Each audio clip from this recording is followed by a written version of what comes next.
안녕하세요. 백두산 금융연구소의 백두산입니다. 6월 19일 수요일 아침 9시 27분입니다. 어제는 경제지표가 우호적으로 나오면서 금리가 좀 떨어졌고, 그로 인해서 증시는 긍정적인 흐름을 계속해서 이어나갔습니다. 그냥 계속해서 상승하고 있습니다. 엔비디아 한 종목 쏠림이 좀 보이긴 보이는데요. 그래도 어젯밤은 분위기가 전반적으로 나쁘진 않았다라고 보여집니다. 전반적으로 훈풍이 불었다라고 보여집니다. 애플하고 마이크로소프트가 조금 하락을 하는 바람에 그래도 엔비디아로 돈이 쏠렸으나 다른 종목들이 좀 살아날 그런 여유가 있었던 것 같아요. 보시면 그래서 보시다시피 상승 종목 수가 많았고 하락 종목 수가 좀 적었고 전반적으로 좀 우호적인 분위기를 이어나갔습니다. 엔비디아는 어젯밤에 올라가지고 보시다시피 이 장중 시가총액 1위가 됐다라고 합니다. 그래서 그죠? 시가총액 1위로 처음으로 등극한 게 어젯밤이 됐습니다. 시장의 긍정적인 분위기 계속해서 이어지고 있고, 근데 아직까지 이제 기존의 그런 흐름 자체는 일단은 똑같긴 합니다.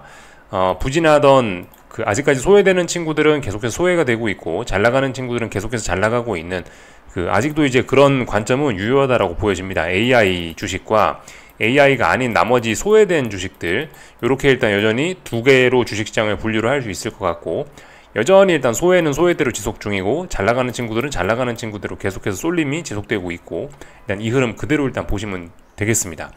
어젯밤 그리고 그 지표 발표를 통해서 약간의 어떤 채권 시장의 변화 그런 게 혹시나 그런 걸 살짝 기대는 일단 해봤는데, 일단 그런 기대대로 잘 되지는 않았고요.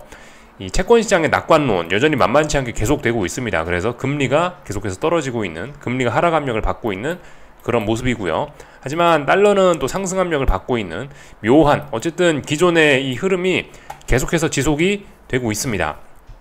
다만 이제 어젯밤에 그래도 한동안 지금 계속해서 시장 분위기 자체가 이번 주 들어서 전반적으로 좀 좋게 개선이 되고 있는데, 그런 점들로 인해서 이 AI가 아닌 친구들로도 쥐구멍에도 볕들 날이 오는 게 아닌가 싶은 생각이 좀 들긴 합니다. 쥐구멍에 볕이 들락말랑하고 있어요. 쥐구멍에도 볕이 들락말랑하고 있어요.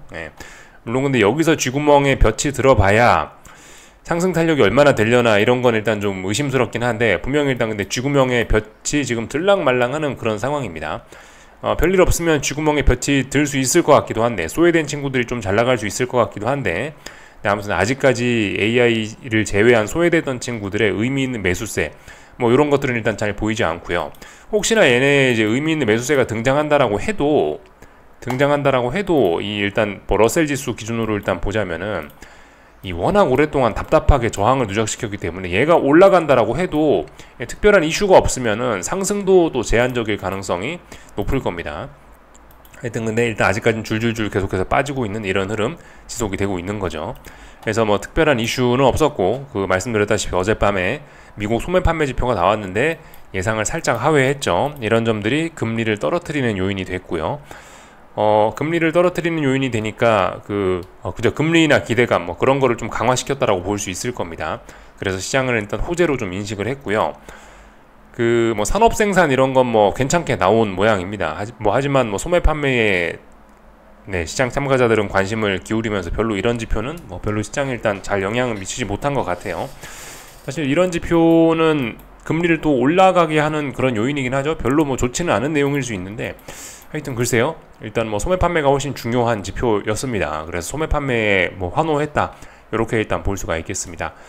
여러가지 연준 위원들이 나와서 이런저런 발언들을 이어나가긴 했는데, 매파적인 발언들을 좀 이어나가긴 했는데, 지금 일단 시장에 그런 게 영향을 미치지는 않죠. 지금은 금리나 기대감 강력합니다. 데이터 디펜던트, 그러니까 데이터 보고 결정하자 이런 상황이기 때문에 일단은 그렇습니다. 그런 연준 인사들의 연설이 별로 그렇게 먹히지는 않습니다.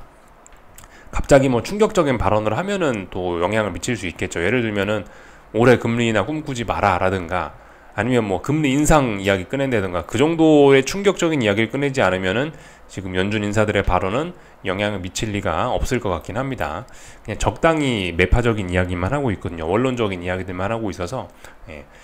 그래서 일단 쭉 다 내용을 살펴봤고, 그래서 S&P, 나스닥 잘 올라가고 있고요. 러셀 지수는 어젯밤에 좀 올랐지만 좀 약했고, 그래서 이제 오늘 밤에 봐야 되겠죠. 몇 거래일 동안 지금 하락한 걸 회복을 하고 있는데, 여기서 이제 오늘 밤까지 좀 올라와 주면 다시 좀 상승 시도를 할 수 있을지도 모르겠습니다. 근데 일단 아직까지는 아니다. 아직까지는 부진한 흐름은, 아직까지 AI 제외한 친구들의 소외는 계속되고 있는 겁니다.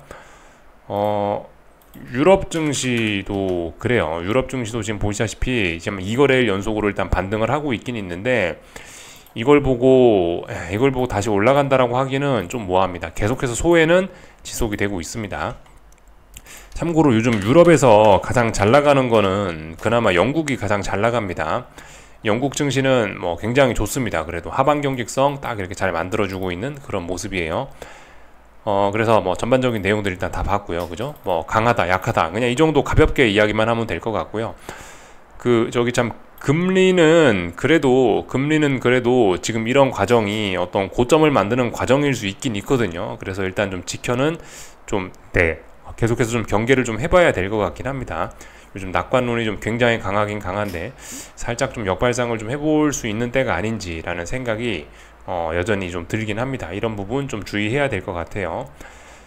그래서 지금 이제 보시면 기술적 측면에서 보면 10년 선물인데 5일선과 이격을 쫙쫙쫙 벌리면서 잘 올라가다가 요즘 힘이 좀 덜했는지 이제 5일선 부근에서 어쨌든 5일선을 어떻게 할 거냐 이런 부분에 대한 어떤 지지와 저항, 어떤 그런 논란을 지금 테스트하고 있는 그런 과정 중입니다. 그렇기 때문에 뭐 일단 아직까지는 이 금리가 이제 계속해서 떨어진다, 계속해서 채권시장의 낙관론이 이어질 것이다라고 보기에는 조금 부담스러운 측면이 있을 것 같아요. 말씀드렸다시피 지금 금리가 크게 떨어지기에는 물론 이제 투자자들의 기대는 엄청납니다. 기대는 금리 크게 떨어져야지 그러고 있는데, 금리가 크게 떨어지기에는 아직까지는 조금 그죠? 아직까지는 그런 구조적인 요인들이 있어서 좀 어려울 것 같긴 합니다. 금리가 크게 떨어지려면 연준이 채권 발행을 좀 적게 하거나 인플레이션이 뭐 확실히 잡히거나 뭐 이런 게 돼야 되겠죠. 그런 구조적인 변화가 있어야 되는데 지금 일단 그런 구조적인 변화는 없으니까 금리의 하락도 조금 제한적이지 않을까 싶긴 합니다. 달러는 움직임이 좀 제한적이었습니다. 어젯밤에 소매 판매가 좀 안 좋았다, 뭐 그런 내용이니까 달러가 약한 요인이죠. 달러가 약해져야 되는 게 맞는데 그냥 제자리에서 그냥 적당히 마감했습니다. 그러니까 역시 미국이 약하다라는 그런 생각보다는 유럽이 안 좋다라는 이슈가 지금 달러에 훨씬 크게 작용을 하고 있는 것 같습니다. 유럽이 안 좋다라는 이슈가 크게 영향을 미치고 있어서 달러는 계속해서 좀 비교적 강한 모습을 보이고 있고, 그런 점들이 지금 현재 원달러 환율이나 아시아국 통화에, 아시아 주요국 통화에 좀 영향을 미치고 있는 것으로 보여집니다. 그래서 전반적인 내용들을 일단 다 봤고요. 이 변동성 지수가 보시면은 빅스 지수인데 아직까지 하방 경직성은 어느 정도 일단 지켜야 될 자리는 지키고 있는데요. 보시다시피 일단 근데 약합니다. 지금 시장이 안정적이다 보니까 빅스가 자꾸자꾸 일단 죽고 있긴 해요. 근데 계속해서 경계해야 될 시점이긴 합니다. 매우 중요한 시점이긴 하죠. 이 상품을 사라고 말씀드리는 건 아닌데, 변동성 지수를 추종하는 ETF 같은 경우에는 어느 정도 좀 약하지만 지켜야 될 자리들은 일단 계속해서 지키는 모습을 보여주고 있습니다. 그리고 빅스가 지금 이제 빅스 선물이 오늘인가 내일인가 어쨌든 하여튼 이번 주쯤이에요. 그래서 빅스 선물 만기가 있는 때는 그죠? 지금 보시는 이 차트가 빅스 선물 차트인데 보시다시피 만기가 지났나봐요. 지금 이런 식으로 표시가 되는 거 보니까 이 빅스 선물 만기가 빅스 선물 만기일 쯤에는 이렇게 빅스가 한 번씩 튀어오르는 그런 경우가 있긴 있습니다. 그래서 이런 부분에 대해서 조금 좀 우리가 경계를 해야 될 필요는 여전히 있을 것 같아요. 말씀드렸죠. 지금 이제 세계 증시가 전반적으로 좀 변동성이 좀 확대가 좀 되어가는 게 아닌가. 전 세계 증시가 다 같이 변동성이 확대되는 게 아닌가. 유럽 증시에서 시작한 급락세 혹은 나스닥이 뒤따라가고 있는 급등세, 어떤 이런 전반적인 변동성 확대가 전 세계 증시로 전이되는 게 아닌가. 우리는 좀 경계를 해야 될 시점에 아직까지 와 있긴 합니다. 그죠? 유럽 증시가 급락하고 나서 2거래일 지났는데 아직까지는 조금 좀 경계를 하긴 해야 된다고 봐야 됩니다. 오늘 밤까지도 안정적이다. 그러면은 그러면 변동성이 더 이상 이제 확대되지 않는다라고 볼 수 있을지 모르겠는데, 아직까지는 2거래일째니까 조금 좀 경계를 해야 될 필요는 있을 것 같아요. 한국 증시도 이제 그런 측면에서 세계 증시가 변동성이 확대가 되니까, 물론 사실 한국 증시는 코스피는 원래 변동성이 좀 확대가 되어 있었고, 그죠?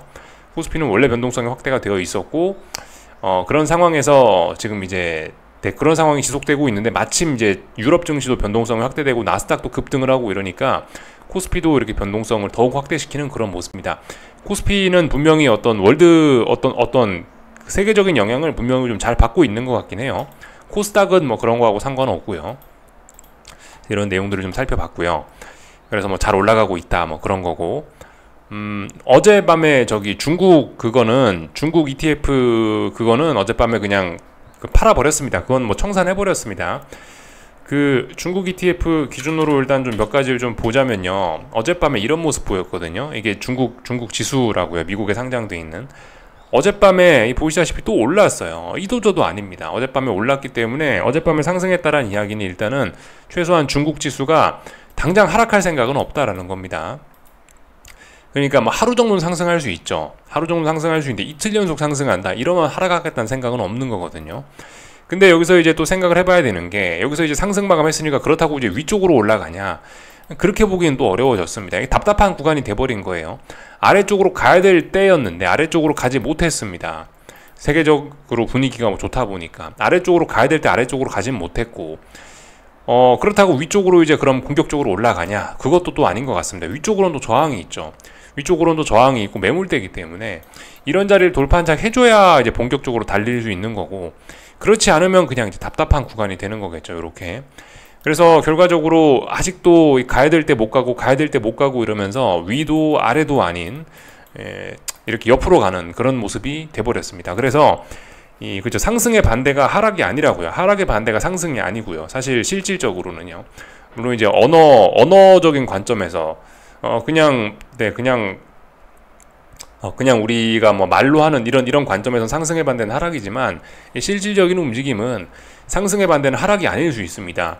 보시다시피 옆으로 기어가는 것도 하나의 추세이기 때문에 지금 그래서 답답한 흐름이 됐어요. 그래서 어젯밤에 얘가 오르는 걸 보고 제가 들고 있던 하방 포지션을 일단 청산을 해버렸습니다. 그래서 지금 일단은 뭐 전부 다 일단 아무것도 안 들고 있는 그런 상황이죠. 달러. 지금 그냥 달러만 일단 들고 있는 그런 상황이 됐죠. 그래서 일단 다 말씀을 좀 드린 것 같고요. 전반적인 내용을 체크했고, 저기 중국 증시가 이 어젯밤에 나름 좀 위기를 그러니까 넘긴 겁니다. 어젯밤에 중국 증시가 하락할 생각이었으면, 만약 어젯밤 빠졌다면 이제 굉장히 아래쪽으로 좀 달릴 수 있었었는데, 보시다시피 잘 버텨줬죠. 그래서 그런지 일단 중국 증시가 일단 어제까지 해서 잘 버텨주면서 아마 오늘도 잘 버틸 것으로 생각이 되는데, 그렇다면 이제 뭐 구리 가격 이런 것도 지금 보시면은 더 이상 일단 하락이 좀 제한되고 있습니다. 이 정도 대에서 지금 어떤 지지력을 보이고 있어요. 물론 얘가 하락의 반대가 상승이 아니라고 말씀드렸죠. 하방 경직성을 보였으니까 이제 급등한다 이렇게 보기는 어려울 수 있는데, 근데 일단 분명히 얘도 하락이 멈춰버렸습니다. 그래서 지금 좀 애매한 뭐 그런 상황이 좀 된 것 같아요. 그래서 뭐 어쨌든 중국 증시의 영향 뭐 얘도 받고 이러니까 구리 가격이 지금 바닥을 다지는 거 보니까 중국 증시도 일단 조금 더 해먹을 생각이 있는 것 같습니다. 조금 더 일단은 지금 당장은 안 빠지고, 하여튼 구리 가격도 그렇고 얘도 안 빠지고 좀 더 버틸 생각이 일단 있는 것으로 보입니다. 방향성 고민은 해봐야 되겠죠, 이제. 그죠? 구리나 아니면 뭐 중국 증시나 여기서 옆으로 빌빌빌 기다가 또 빠질지 아니면 상승을 할지, 이제 방향성 고민을 중국 증시나 구리나 둘 다 해봐야 되는 그런 시점이 됐습니다. 국제유가는 뭐 찔찔찔찔 그냥 계속해서 올라가고 있죠. 금값은 뭐 계속해서 전반적으로 좀 힘을 못 쓰는 상황이라 보시면 되겠습니다. 하방 경직성은 있는데 좀 의미 있는 매수세 이런 거는 일단 잘 보이지 않습니다. 얘도 혼조한데 하락 압력이 강한 혼조한 그런 상황인 거죠. 전반적인 내용들을 일단 다 봤습니다. 오늘 한국 증시는 엔비디아가 뭐 급등했다 뭐 그런 걸로 인해 가지고 삼성전자 하이닉스가 급등하면서 이렇게 오늘 코스피가 급등을 하고 있는 그런 모습입니다. 제가 말씀을 드렸던 게 있는데요. 코스피가 여기 전고점을 뭐 넘지만 않으면 뭐 괜찮다 뭐 이런 식으로 일단 이야기를 드렸는데, 오늘 명백하게 이 자리 넘었죠. 그래서 일단 오늘 아침에 일단 지난 몇 년간 끌고 오던 코스피 포지션은 일단 청산을 해버렸습니다. 개인적으로 참 결과가 참 뭐 저의 예상과 좀 달리 좋지 않아갖고 좀 아쉽다는 생각이 좀 많이 듭니다. 뭐 그렇지만 일단은 분명히 기준을 넘어갔으니까, 사실 이 자리를 넘어갔을 때부터 그냥 포기를 했었어야 되는 게 맞는데, 좀 아쉬워갖고 좀 길게 좀 싸움을 더 좀 끌고 왔던 거고요. 하여튼 오늘은 명백하게 넘어갔으니 일단은 저는 기존의 보유자였던 저는 일단은 청산을 했습니다. 그래서 지금 오래간만에 뭐 전부 현금만 다 들고 있는 뭐 그런 상황이 됐습니다. 미국 증시 투자는 뭐 달러 또 그리고 원화 잔뜩 이제 들고 있는 오래간만에 올 현금이 되어 버렸습니다. 개인적으로 좀 안타까운 생각이 좀 있긴 있는데 하여튼 일단은 그 도망 나와야죠. 다만 이제 그 단기적인 측면에서는 근데 이게 되게 어쨌든 저는 이제 지금 기존의 보유자였으니까 위험관리 차원에서 저는 이제 청산을 하긴 했는데 아무튼 지금 보시면은 전형적인 어떤 단기 고점을 만들어내려는 또 그런 모습을 또 보이고 있긴 합니다. 그래가지고 지금 보시면 그 9시 40분 그죠? 아직 아침 10시도 안 됐는데 장 초반부터 외국인 선물 매수 1조 원 정도 뭐 들어오고 있고 또 그리고 옵션 쪽에서도 지금 상당히 좀 콜 옵션들이 막 급등하는 그런 모습들이 좀 나타나고 있고 변동성 지수들이 뭐 심상치가 않죠. 그죠? 변동성 지수들이 계속해서 버티는 그런 모습들이 뭐 나타나고 있어서 사실 또 다시 또 다시 뭐 하방으로 또 진입할 뭐 그런 기회가 뭐 조만간 올 것이라고 보여지기는 합니다. 근데 어쨌든 지금 당장은 아니고 코스피는 계속해서 강하고 뭐 그렇습니다. 지금 코스피에서 봐야 되는 중요한 점은 뭐 결과적으로 삼성전자인데 삼성전자가 엔비디아 덕분에 올라가고 있긴 있는데 삼성전자는 이미 단물이 다 빠져버린 상황이 됐습니다. 왜냐하면 이제 그 말씀드렸다시피 지난번에 나왔던 중요한 장대 양봉을 이미 다 훼손을 시켜버렸었기 때문에 이런 자리까지 해서 결과적으로 위로 제한, 아래로 제한 이런 상황이 돼버려가지고요. 일단 그죠. 또 그리고 이 결과적으로 지금 이 한국 증시와 삼성전자는 나스닥과 엔비디아가 아닙니다. 그죠. 그래서 이 지난번 역사적인 고점 자리를 아직도 넘어서지 못하고 그냥 결과적으로 큰 박스권에 있단 말이에요. 그래서 하여튼 이 삼성전자나 뭐 코스피나 이런 친구들은 전반적으로 좀 계속해서 일단 좀 부정적으로 일단 보고 있긴 있습니다. 이 코스피인데 지난 몇 년간 흐름 보시면 빠졌다가 이게 왜 이렇게 나오지? 몇 년간 흐름 보시면 결과적으로 빠졌다가 이 낙폭을 아직도 회복을 못하고 있는 거예요. 나스닥은 저기 하늘 위에 있죠. 그죠? 근데 이 코스피는 나스닥이 아니란 말입니다. 결과적으로 한국 증시 계속 박스권이고 기초 체력이 좀 이래저래 약한 다양한 이유가 있어서 약하겠죠. 그러니까 하여튼 약한 증시니까 뭐 일단 약한 놈은 약하다라고 일단 봐줘야 될 겁니다. 그렇기 때문에 또 다음번에 또 찬스를 또 노려볼지 모르겠는데 어쨌든 일단은 지금은 아니고 저는 기존 보유자이기 때문에 몇 년간 들고 있던 포지션을 일단 청산을 했습니다. 뭐 후련하기도 하고 섭섭하기도 하고 하여튼 좀 복합적입니다. 그런 상황이고요. 그 코스닥은 그저 언제나 그렇듯이 뭐 만년 박스권이었죠. 코스닥 150 지수입니다. 저와 맨날 보고 있는 코스닥 150 지수인데요. 그냥 이제 만년 박스권이에요. 만년 박스권이 왜 자꾸 엉뚱한 게 눌리나 이게. 하여튼 만년 박스권입니다. 계속해서 위아래로 이렇게 답답한 그냥 그냥 지금 이쪽 구간 안에 있는 거고 얘는 그냥 뭐 반등시 매도 전략 계속해서 가능합니다. 그죠? 여기서부터 해서 이렇게 빠지기 시작했었고 위쪽에서 또다시 저항을 확인했으니까 또다시 계속해서 일단 흘러내릴 가능성이 높다라고 보시면 될 것 같습니다. 그리고 그 한동안 그 코스닥은 또 이런 논리로도 좀 움직였었잖아요. 그 중국 증시의 어떤 뭐 대체 뭐 그런 중국 증시의 반대쪽에 서 있는 자산 약간 그런 개념으로 한동안 움직이긴 했었습니다. 여기 보시면은 코스닥이 여기서부터 해서 여기까지 올라가는 구간에 무슨 일이 있었냐면 이제 EU의 유로존의 중국 전기차 규제가 있었지 않습니까? 무슨 관세 매긴다고 무역전쟁이 있었잖아요. 전기차 관련해서. 그래서 당시에 이렇게 코스닥이 올랐던 게 에코프로 친구들이 오르면서 중국 전기차는 관세를 매기니까 에코프로가 괜찮아질 수 있다면서 이제 그런 핑계로 올랐었거든요. 근데 지금 보시면 이제 어젯밤에 중국 증시가 나 이제 더 이상 하락하지 않겠다라고 이제 의지를 이제 표명을 했으니 그렇다면 중국 증시로 만약 돈이 쏠린다고 한다면 코스닥에선 또 돈이 빠져나갈 가능성도 조금 있긴 있습니다. 그래서 그런 점들을 좀 생각해 보시면 좋을 것 같고요.